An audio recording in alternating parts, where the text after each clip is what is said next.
So for a while I've been working on a concept for an animated web series called Shuttered. It's about a town ridden by a strange plague that causes people to develop surreal mutations. And in each episode, David, which operates as sort of a plague clerk, receives a different assignment, sending him to try and help one of those who are sick. In the episode I'm working on right now, David, our hero, goes to visit a man who has eyes growing from different parts of his body and is very desperate to get these eyes removed.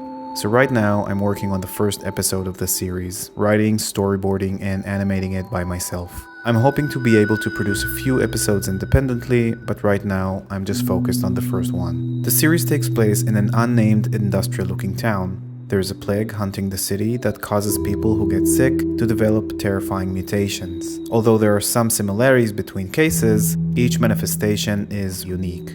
The way it manifests might be affected by each person's unique psyche and personal internal struggles.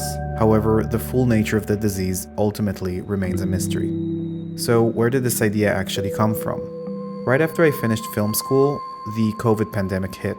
The city I was living in at the time, which is a very regular and pretty boring city, during the quarantine and especially at nighttime, became this sort of a creepy ghost town. I would go on these little strolls at night, at least when it was allowed, exploring different streets and alleys, and with a bit of imagination, these liminal spaces would turn into something a bit dreamlike or otherworldly. After doing that for a while and taking photos for inspiration, it suddenly sparked this idea of a man doing nightly visits, operating as sort of a mechanic, but one who's fixing metaphysical problems. Once I had the basic core idea, the first part of the development process was just to sit with a sketchbook, let my imagination run loose, and thumbnail quick sketches of anything that would pop into my head. Since the general idea is pretty vague, it can contain a lot of weird stuff, and also since there are no bad ideas in a brainstorm, every idea that popped into my imagination, I would either quickly draw it or write it down in a few words. And the more I did this, the concept would slowly become more and more concrete. And the more concrete the core idea became, it was easier to see which smaller ideas were more interesting,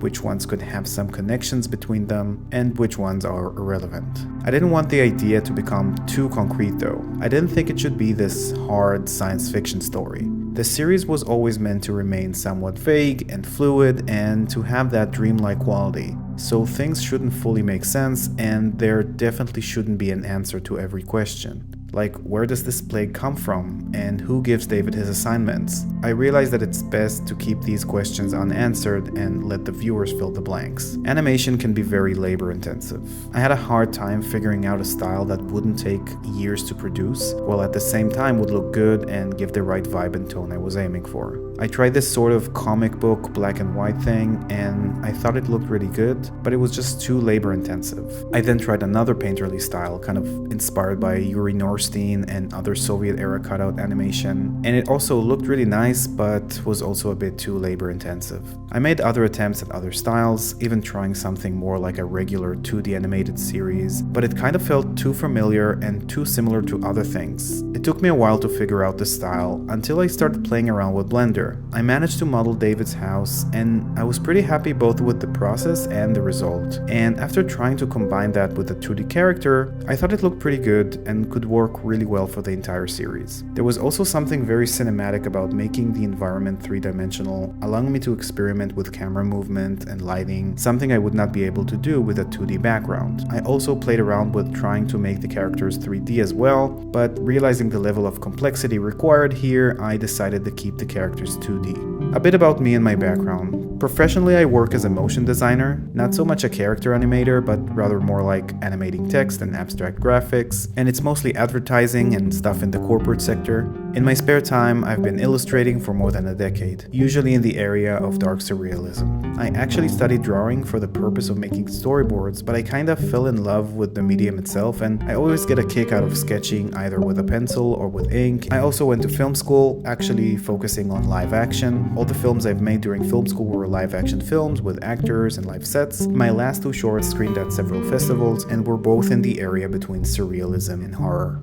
So if you find this project interesting, or just interested in general in filmmaking, animation, or the general creative process, please follow this channel, as I'm going to continue making these shorts, updating about the development process of this project, and about the creative process in general.